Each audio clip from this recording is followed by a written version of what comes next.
Okay, so the way it's given, right? It's going to be, so the first thing we have to do to convert into the standard form is to factor out that -3. Like that. You get x minus 60. That negative there, if you want, you can leave it and treat it as a reflection on y-axis.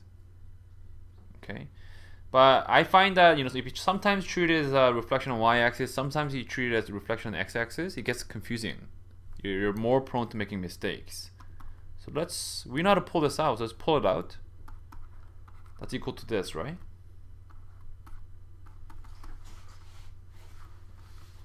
Let's sketch that.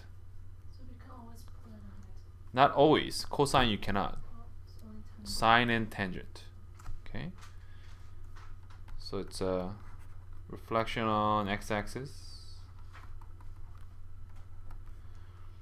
The period changes a lot. The period is 180 divided by 3, which is only 60. Yeah, it's gonna be a really skinny graph. And it's got a phase shift of 60. Okay, that's actually kind of nice. And vertical shift of -1. Actually, one more thing. The last thing is vertical stretch.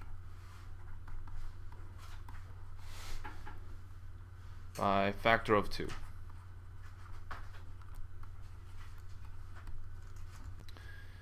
Okay, this is actually very nice because we shift it to we shift by 60 degrees, right? So let's say that's 60 like that.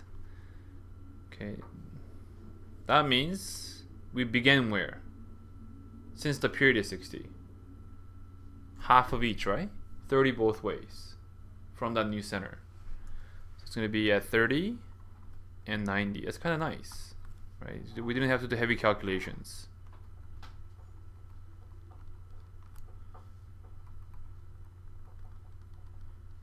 Okay, it's got a vertical shift of -1, so it's actually going to be down here, -1. Right, this is just got to add 15, so it's 45, 15, 75. Okay, now we gotta move. This is the center. When you move a quarter of a period, you gotta move. It's reflection 2, so you gotta move down. -3 here. If you move this way, you gotta move up twice. So you're gonna be at 1. Okay, so those are your points. It's 1 here, 1 here, and 1 there. Is that clear?